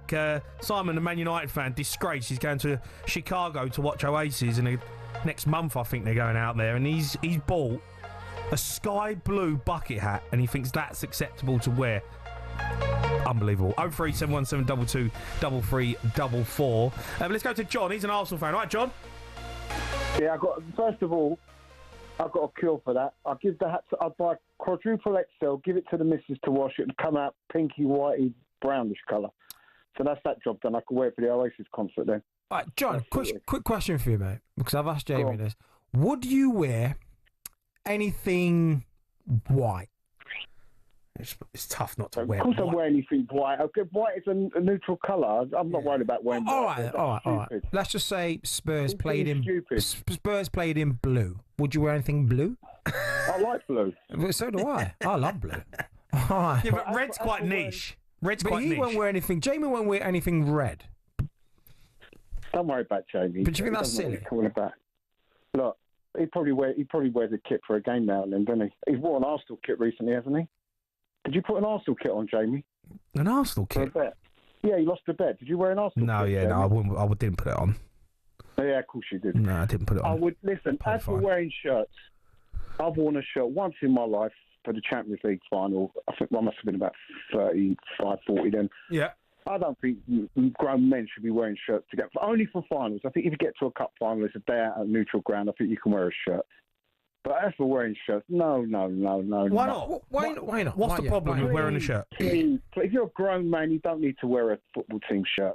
Not unless you're playing a game. Come on. But it's part of the community. It's part of the apparel. Nobody wore shirts 30 years ago to matches. Don't tell me people wore shirts. Only kids. They didn't wear shirts. So when did all this silliness take over? Well, because people like wearing the team's brand and the team's shirt. Yeah, wear brand, wear a badge, wear a tie. You don't have to wear a shirt. You wear a tie. You're going to wear a tie to a game. All right, John. Do you wear any other sporting apparel? Yeah, I've got my Lord's cricket hat, my Lord's cricket cap. Okay, and do you wear that when you're out and about? Yeah, I wear my caps. I like to wear caps, but caps are different. So what about any tops? Caps. I've got my I wear an Arsenal cap, to be honest, to go to an Arsenal match, but not a shirt. Okay. Oh, I've got another. So if you go gym, okay, what do you wear? Don't wear an Arsenal top. Well, I know because it's the gym. So you'd wear something like an Adidas t-shirt, a gym apparel, right? Yeah, I'm not going to put a football. Would you wear the Arsenal hat to the gym? But that's what I'm saying. No, I wouldn't be working out in the gym with it on. I wouldn't go swimming with it either. What I'm saying, you're wearing a gym sporting apparel to go to the gym. Now, if you go to a football match, you type in football apparel, which will be your team shirt. Come on, you're not playing. You lost this one. You're not playing. I wear an Arsenal kit if I'm going to play football. I put my kit on when I play football. I put my football shorts on when I play football. Sometimes I put my basketball. Hold on. So if you go and play five-a-side, right? You play what? Play goals or whatever. You put your Arsenal kit on. No, because obviously you got to wear a kit. But I wear my Barca shorts actually. I prefer the Barca shorts. They look nice. You wear Barcelona shorts? Yeah, and sometimes I put on my old Crystal Palace top. You know the kit from the 80s. This is going. What? Hold on. So you got a Crystal Palace top that you wear with Barca shorts? The Crystal Palace kit is crisp. You know that kit is crisp. What are you on about? You're an Arsenal fan. What are you wearing a Crystal Palace top for? It doesn't matter. Well, it does matter. You're not a Crystal Palace fan. No, but I think the top is crisp though. You've got to admit. Nice That's top. so random. It's the object. You won't wear your own team's jersey playing any sport. I'm not playing for Arsenal. You're not playing for Palace. Or Barcelona. I've got more of a chance of playing for Palace than Arsenal. You can't, for one, that's an absolute shambles. You can't wear Barca shorts with a Crystal Palace top. Especially when they beat you in the final of the Champions League. Oh, don't remind me, please. That's the last time I wore a football top for a game. I was wearing the same kit the Arsenal had, the yellow kit. I actually had to buy the top specially for the game. I never wore it again, but my brother and I... So you're sitting there having a pop, but other fans who want to... it's a cup final. It's perfectly acceptable to wear. Okay, but you're having a pop at other fans for wanting to wear football tops to football matches. I'm having a pop with a geezer with his name on the back, that's for sure. Yeah, that's a bit extreme. But hold on a minute. You're wearing a Crystal Palace shirt to goals on a Wednesday night with John Slark on the back. You know something, Jamie? I look good. I look good in it. I look good. I'll tell you a funny story. I've got a mate. He's the worst footballer in the world, right? I've beat 3 players down the line. I put a perfect ball in the middle to him. There's no goalkeeper there. He's just got to put it in the goal. He's wearing a Brazil top. He's missed. He's useless footballer. And I lost my patience with him. I said, you're a disgrace to that top. Take it off. He should have been wearing a Dagenham Redbridge top. Yeah. Good team, Dagenham. So, yeah, that's why I wear Crystal Palace top, because I'm not good enough to play for Arsenal. No, mate. That's poor, mate. That's poor. I think you've got your wires crossed there. Yeah, mate. I'm not having that. Yeah, you got it crossed, mate. You never wear any other team's colours than either of you. Well, you have. Jamie, you've had loads of clubs. Well, wore a Man City shirt, when to stop them winning the league. Who was it? Who did we stop Arsenal winning the league? Oh, God. Yes, I remember. Oh, yeah. See, that's even when you're having a go at me. At least I'm playing football. Yeah, but I'm all right wearing a shirt. I've not said that I wouldn't wear a shirt. I'm quite happy, but that was also to just get at you lot. Don't worry about it. We'll win it this year. Doubt it, mate. I doubt We've got a much better chance than you. Trust me, it's only 2 teams in it this year. Who's that? The Reds and the Reds. It's going to be red this year, so you'll have to wear red. Who's that? Liverpool, Nottingham Forest? No. There's only 2. You know in your heart of hearts when Arsenal get Eze, that'll be it. It'll be a 2-horse race. Man City ain't got a chance. Nah, they've spent all their money over the last 10 years. They've got no chance. Chelsea, no. Chelsea third, fourth. Chelsea, City third, fourth. Possibly Arsenal, Liverpool miles ahead still. Miles ahead. Cheers, mate. Miles ahead. This is a man. Remember 3 years ago I told you Arsenal might win the league and you laughed at me? Yeah. They nearly won it. You said they might win the league and you laughed and you said they nearly won it. What does that mean? Nearly. What do you mean? That was 100% right for laughing at you. No, hang on. They were 100 to 1 to win it that year, and I said to you it's a 2-horse race, and you laughed at me. Right. Then I phoned and said Chelsea would finish bottom, and they did, near the bottom. But they didn't. Finished fourth. No, that was 2 years ago when you finished above them, and we were slagging off Cundy, and you did. But now you lot, you ain't got. I've been 100% correct. You said that Arsenal might win the league, and they haven't. You can't even steal Forest players. I don't know what you're talking about. That's how bad you lot are. No, that has been a bit of a shambles. We're signing the top talent, man. We're going to get Eze as well. So once we get Eze, you'll be very. We might finish above Tottenham this year. No, listen, you're in the mix. Maybe. You're in the mix. But you're a Crystal Palace fan, though, so do you know what I mean? I do love my Palace kit. That kit is the best kit. I don't care what anyone says. I don't know what kit you're on about. I need to try and find from it. the 80s. The kit's all the same, across it. What? The kit's all the same. Don't Google it, Palace? man. Yeah, they're not hardly changed. No, I bet Palace's kit's back. No. Football kits back in the day used to be amazing. I used to love retro football. The Admiral Palace kit. Check it out. I'm going to check it out for you. What do you think the best retro football kit is ever? Liverpool Candy. Liverpool Candy? Yeah, they had the Candy logo. I used to love the Spurs yellow Holston Pills. Everson on the back. Used to love Everson. Used to have that on the back. That was a great kit. It was such a nice kit. Right, let's go to Amir. He's a Man United fan. Amir? How are we doing, J&J? You okay? I'm good, matey. How are you? That's a terrible kit. That's the best kit. Best kit, mate. Last caller brought it up about you wearing a City shirt, and you so you admitted it, right? You wore a City shirt, and yeah, but that was to just get at the Arsenal fans, right? That was all part and parcel of the game and the fun. I couldn't forgive you for that, though. No, it was honestly. It had to be done. I rattled so many cages. It was brilliant. I loved every minute of it. Why would I regret it? It was amazing. They absolutely Arsenal fans were booing. It's brilliant. I couldn't forgive you for that. I think, to be honest with you, if you look at it from a hindsight, buying a shirt these days, they're expensive.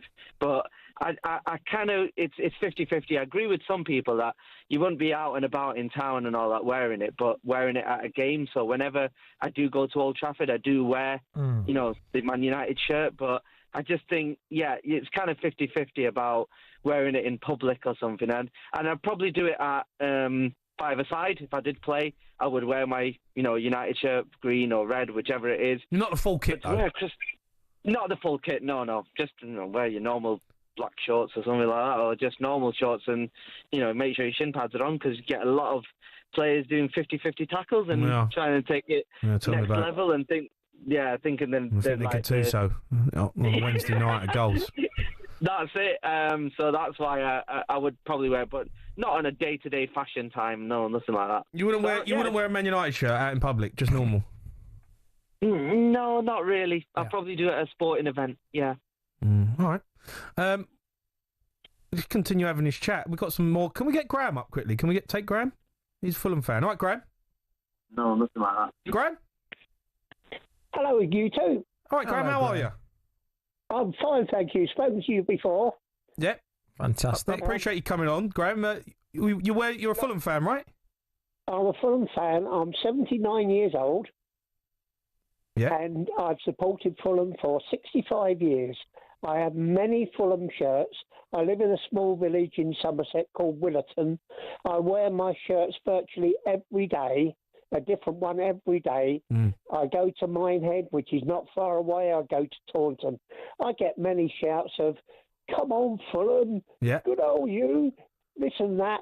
So does it make you feel like proud to wear the shirt, even though you're not down in Fulham, you're not around, West London all the time, but you've got a Fulham shirt on?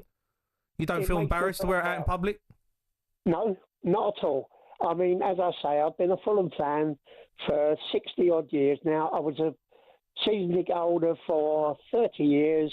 It makes me feel proud. Yeah. And all these people shout out to me, good old Fulham. Yeah. Some say, "Oh, there aren't many of you around, are there?" Yeah. Not where you are. No, certainly not. Yeah. But I'll tell you a little story. I bumped into a chap in Taunton, a few years ago, and he was wearing a Fulham shirt. I wasn't wearing a Fulham shirt. And I just said to him, "God, they don't get many of you around." And lo and behold, I've known him now for 10 years. We used to go to away games together. Nice. Unfortunately, he's now got heart problems. Right. I still text him every day, and That's he texts nice. me. So you become friends up there, didn't know each other because you had a Fulham shirt on. Yes, exactly. That's the whole point of and that's why it's great that you can wear a shirt in public. Yeah, because you're part of a community and you've made a friend for life from your shirt, just from having a shirt on. This is why I can't understand the Arsenal fan. Why not wear it? If you feel proud to wear it, wear it. Yeah, I agree. It's everyone's choice. It's everyone's opinion, everyone's choice. If you want to wear your shirt, you feel free. Yeah. Some might frown upon it. No. Who cares? Who cares? Who cares? Yeah, I've got a frog Graham, jacket. top man, mate. I appreciate your call.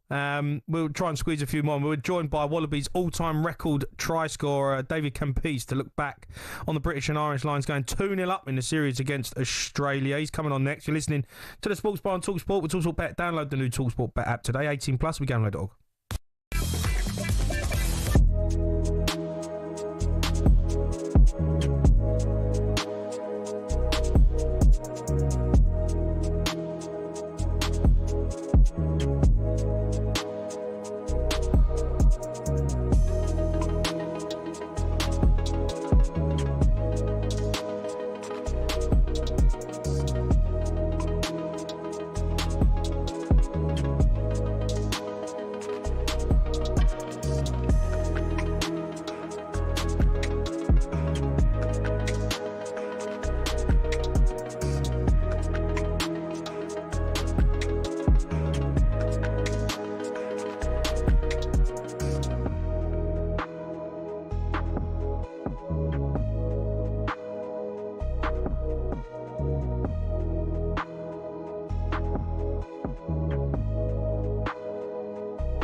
You are listening to the Sports Bar, me, Jamie O'Hara, and former Liverpool winger Jermaine Pennant still to come. We're going to bring you the back pages very soon. We've got a midnight triv as well. But now we're about to be joined by David Campese to look back on the British and Irish Lions going 2-0 up in the series against Australia. Here's how it sounded live on talkSPORT.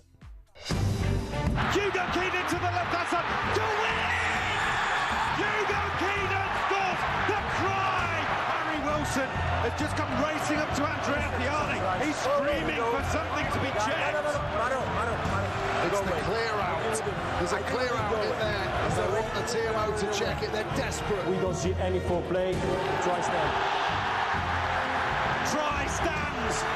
The British and Irish Lions players are bouncing up and down in the middle of the park. I thought it was a brilliant clear out. Our perspective is it was a decision that it doesn't really live up to the big player safety. You cannot hit someone above the level of the shoulders, and there's no bind with the left arm, the hands on the ground. So it is what it is. We just have to accept it.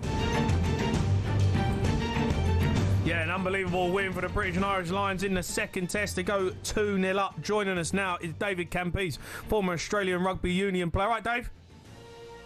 Morning, guys. How you going? Yeah, I'm good, mate. I'm good. Look, this is turning into a bit of an incredible series for the British and Irish Lions. The Australian team were poor in the first test, better in the second test, but managed to win it again. What's going wrong for Australia?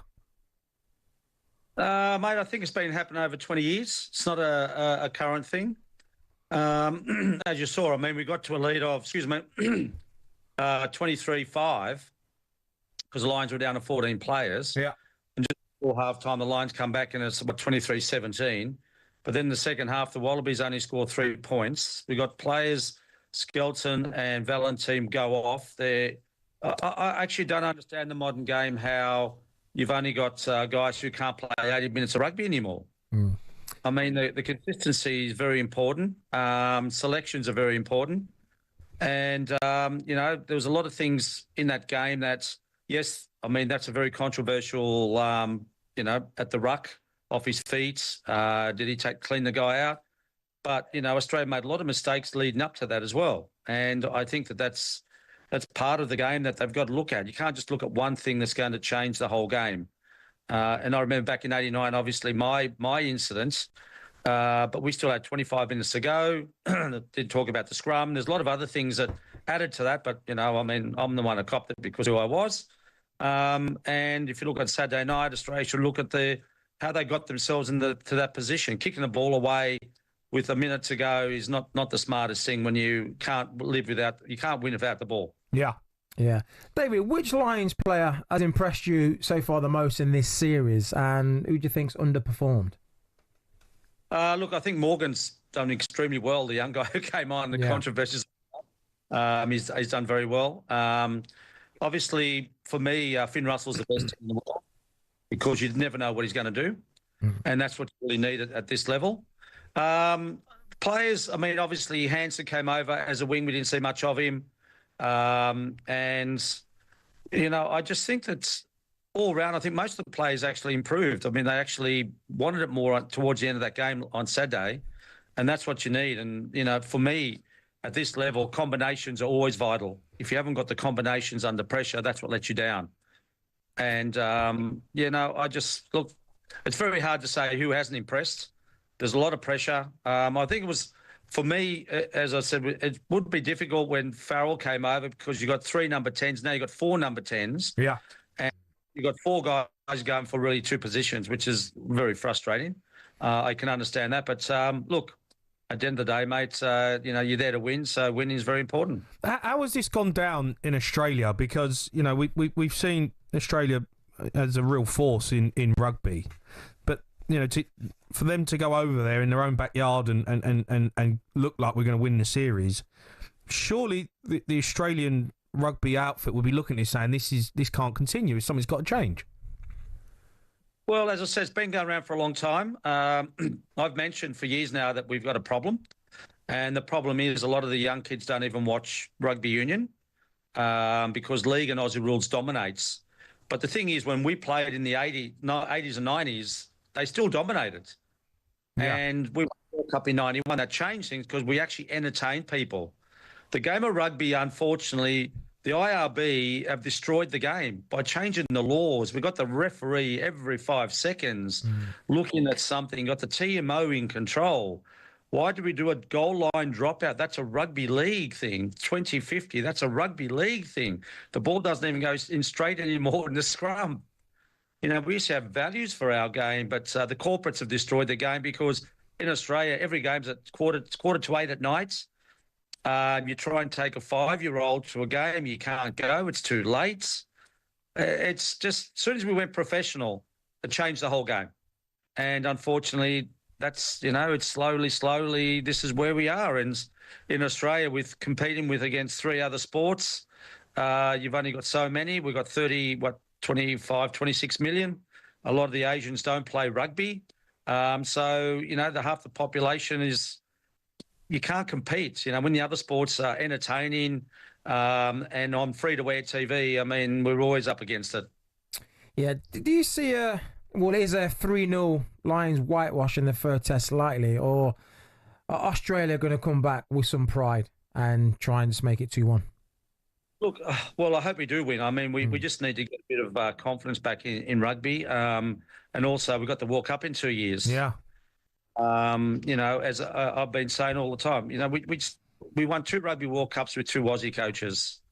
And preparation for this, we had 1 game against Fiji. It's not a great way to prepare when you know you're going to play the British Lions every 12 years. I just think we just need to really have a look, sit down and, you know, start again. I mean, Rugby Australia's in big debts, financial problems. If you speak to anyone around a country, you know, especially in the country areas where they don't get any support from Rugby Australia. I mean, that's the problem. They're there to support the game. And when you're in debt, you know, you struggle big time. So, look, I hope it's another wake-up. But, I mean, after the last World Cup as well, not even get to the quarters, which is devastating as well for us because, you know, we were one of the best teams. We only first Rugby World Cup. So, you know, again, for me, it's up to the board, it's up to the people to actually start accountable. Dave, if you was the head coach now of Australia going into this next game, you got the World Cup coming up as well, what changes would you make? Well, I've been saying from day one, you know, the Fiji game you had Tate McDermott and Donaldson playing. They're to me the best 9 and 10 on the fields. I'd put Peachy on one wing because against the Force he played very well. He's a very proactive winger. I'd probably put Sawali at 12 because he plays very much like Geordie Barrett's, pretty big, take the ball up and then create space on the outside. And, look, I think the forwards really picked themselves, but we need guys to go to 80 minutes, keep the combination going. And we need a number 8 that Wilson's plays well. Valentine came on, played well for 30, 40 minutes. Again, we've got maybe just throw some young guys in there and we just need someone to be counted. Alatalo is out now. So put some young guys in there, give some experience. And that's what we should have done with the Australia-New Zealand game. Yeah. You know, we should have done all that sort of stuff. There was an opportunity to bleed the young guys.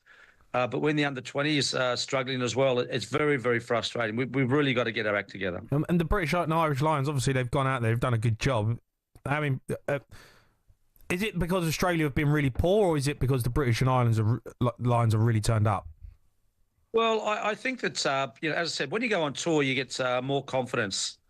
And you can just see in that second half, you know, the Lions just kept on playing, having a go, trying different things. It's just little mistakes sometimes, and that sometimes relates to combinations, the confidence. And you're playing international sports. You're there, you're playing for your country. You are the best in the country. So, you know, there's no excuses. Everyone should take accountability. There's, as I said, a lot of controversy at the end, but know the laws of the game, have the passion, have the pride. I'm not saying they don't, but you just got to go the 80 minutes. That's what winners are all about. Yeah. All right, Dave, you're an absolute star, mate. I really appreciate your time. Thanks for coming on. Cheers, David. David Campese, Australia's record try scorer. We're going to do a midnight trivia tonight. You can help us out. Give us a call, 03 717 22 3344. But up next, we've got the back pages.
10k for Coldplay.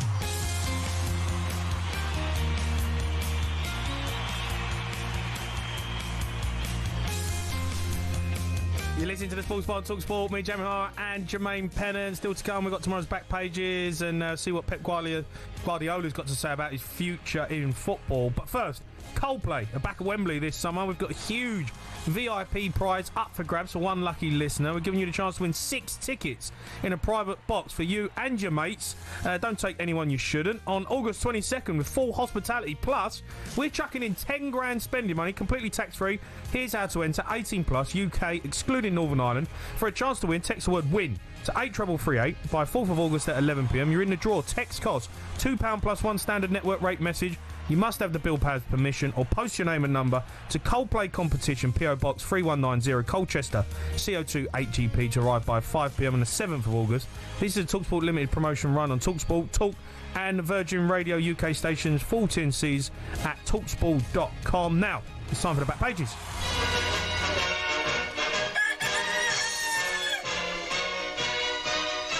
Jack Cunningham, all right, JC? Evening, lads. How you doing? Hello, Good? JC. You okay? How are you, pal? You good? Yeah, not too bad, mate. Not too bad. I'm all right. Good weekend? Yeah, great weekend, mate. Loads to talk about. Obviously, the history made is on the back page of the Times. It's on the back page of every paper. How Lionesses made history. We've been talking about it on incredible achievement. Absolutely unbelievable, isn't it? You know, I mean, we're now talking about, I guess, England's most ever successful senior team. You know, no England team has ever gone to an international tournament on foreign soil and won. They have managed to do it. No England teams ever managed to do back-to-back tournaments either. This is obviously senior. I know we've done it at youth level, of course, but senior level, you know, they have made history. They have totally, you know, done anything that the men have not been able to do. And, you know, obviously today they were celebrated, and tomorrow they're going to be properly celebrated because it's going to be the actual parade. But today was a bit weird one, I suppose. I mean, they landed in Southend Airport and then had to make their way to Downing Street, where they were greeted by several members of the Labour government. Keir Starmer wasn't there because he's in Scotland talking to Donald Trump, so it's a bit of a shame that he wasn't there. But I suppose, you know, you can't really do anything about that in the end. But look, I mean, when we look at what happens and how England won it, you know, they couldn't have done it any harder, realistically. You know, extra time in all of the games, in the knockouts games. They led for 4 minutes entirely in the knockout stages. That's including stoppage time as well, which is absolutely incredible, isn't it, really? And then, of course, when it went to penalties, you know, missed that first one and you're thinking, oh, no. But look, these lasses, they've got some heart and some metal, and they really did everything. I mean, the Lucy Bronze story is incredible. The fact that she said that she played with a broken tibia for the entire tournament, and then, of course, didn't even make her go off in the end. It was a knee injury to her other leg that made her go off. You know, I really hope, obviously, you know, what we saw happened after the Euros, the, you know, big uptake in women's football, etc. But you know, this needs to be the start of something now, because they've proven, you know, exactly what they can do for women's football. And it was an amazing achievement. It was. Yeah, certainly was. Yeah, it definitely was. We've got the back of the Daily Express Sport. Pep Guardiola says he could retire as a football manager when he leaves Man City when his contract expires in 2027.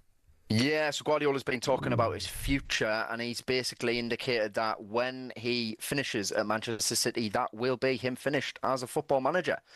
He doesn't exactly say, he did say his contract, but then he also equally said, you know, I could go on for 2 years, 3 years, 4 years, 5 years.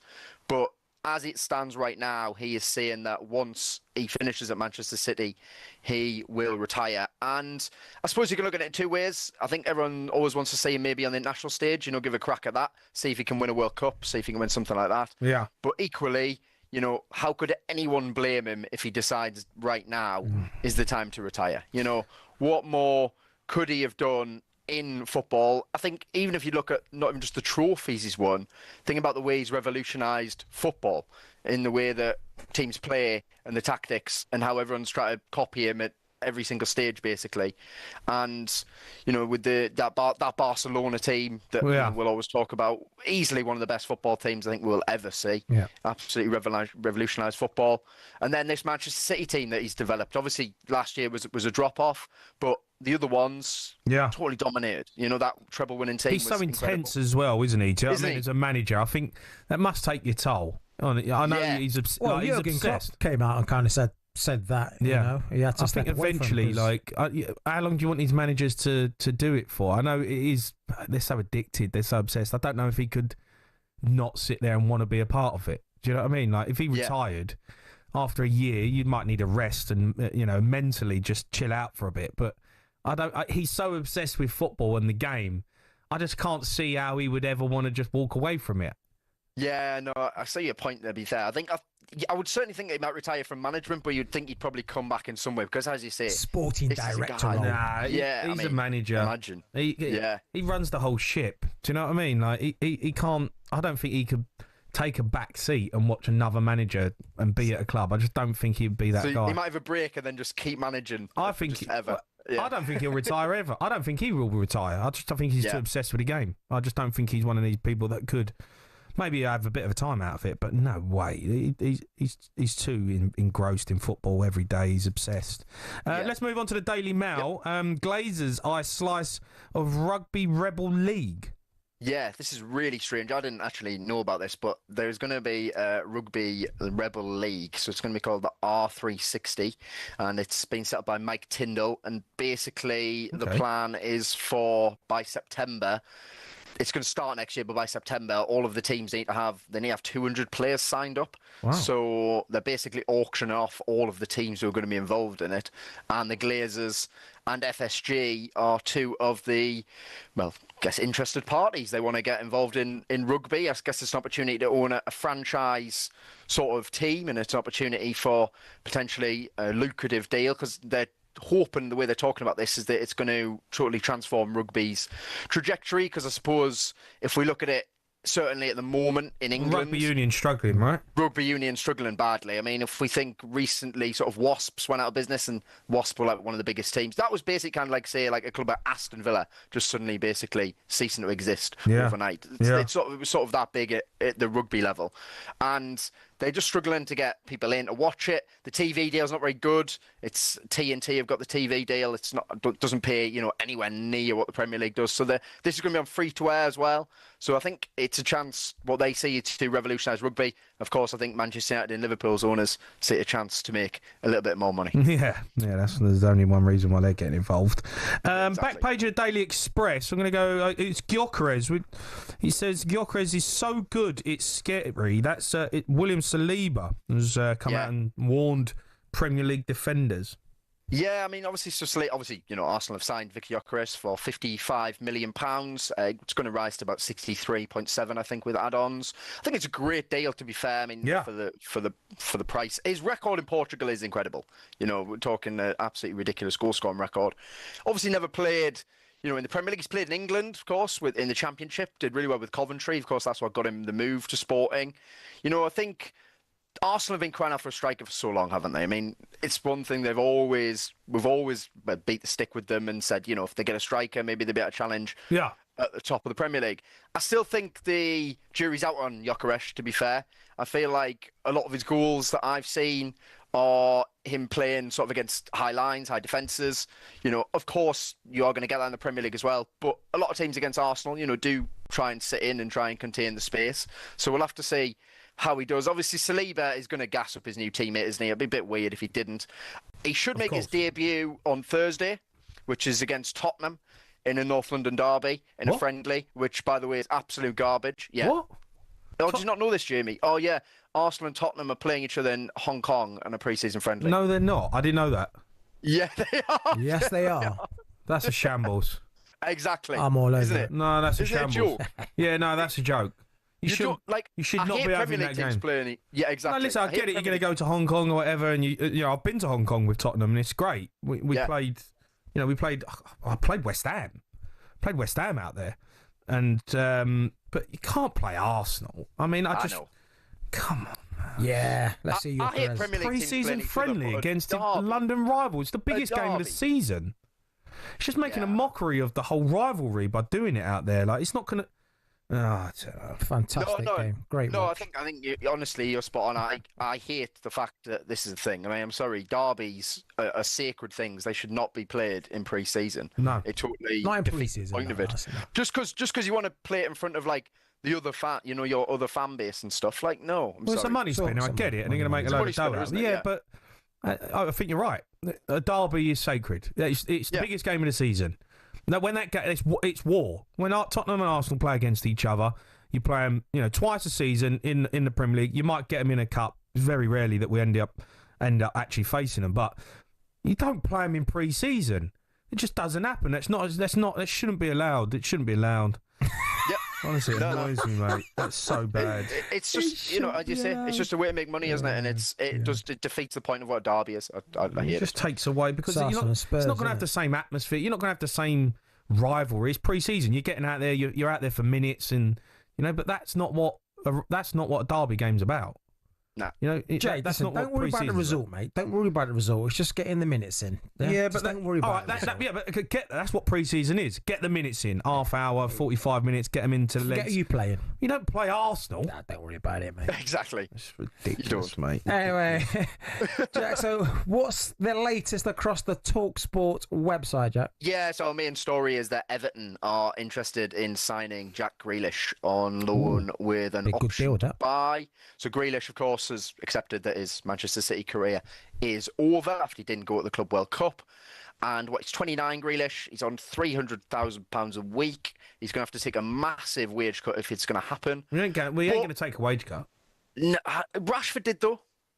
Yeah, but Rashford's gone to Barcelona. Yeah, I know. Bit of a difference. It's Everton. Yeah, come on, mate. Come on, mate. You're not taking a wage cut to go to Everton. Man City are going to pay you. If you don't want me, then you're going to pay me to leave.